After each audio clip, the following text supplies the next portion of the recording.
Mahubo 31 verse 1.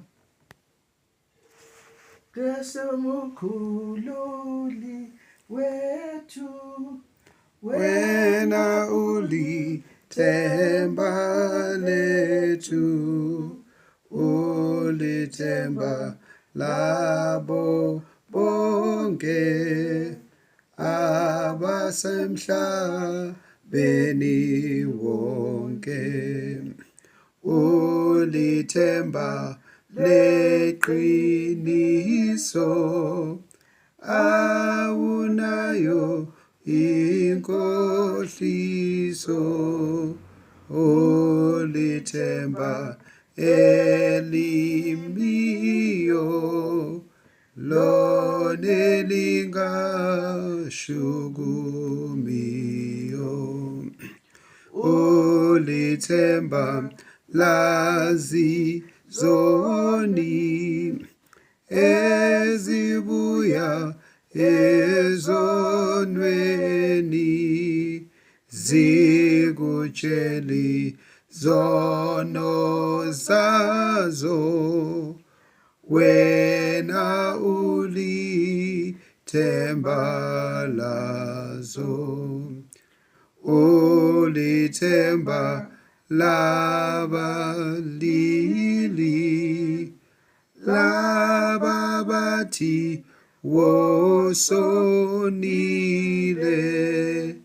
ulithemba lamakholwa, ulithemba elilodwa, ngakho masithembe sonke kuwe ngezikhathi zonke, size sifike embusweni phambi kwakho ezulwini. lapho kumahubo 31 verse 1. Umholi uhlabelela ihubo likaDavide. uDavide wayehlabelela ukuthi, ithemba lami ngilibeka kuwe Jehova, mawungangijabhisi naphakade. Ngikhulule ngokulunga kwakho, beka kimi indlebe yakho, ungophule masinyane. Ube yidwala eliqinileyo kimi, indlu yezinqaba yokungisindisa. Ukuba wena uyidwala lami nenqaba yami.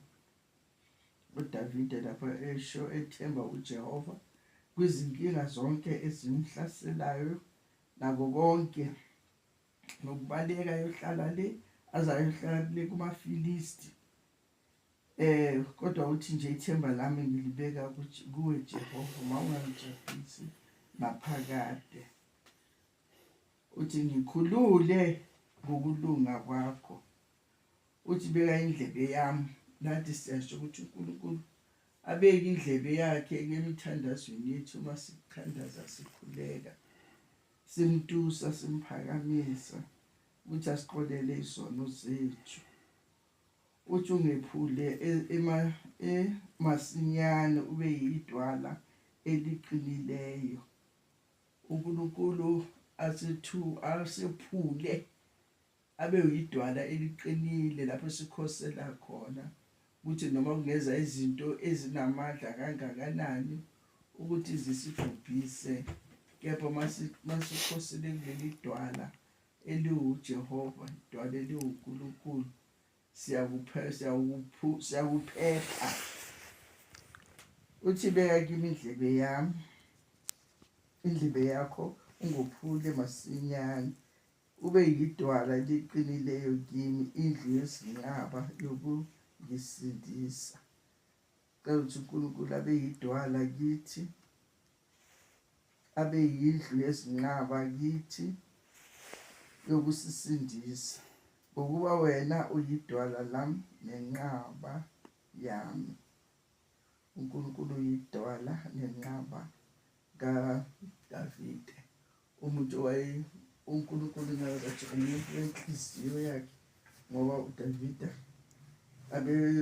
izinambuzana ezibuyisa naphambi kaNkulunkulu acele intethelelo, abike zonke izono zakhe, uNkulunkulu amuzwe amthethelele. Ngoba ayibone ukuthi inhliziyo yakhe idabukile ngempela, ucela intethelelo. Kwangathi nathi uNkulunkulu angasisiza ukuthi sisondele phambi kwakhe, sizivume, sizibeke konke lokho kusihlulayo, ukuthi uNkulunkulu aze asihawukele. Siyabonga. Amen. Ngakho Thembe sonke kuwe ngezikhathi zonke, size sifike embusweni phambi kwakho ezulwini.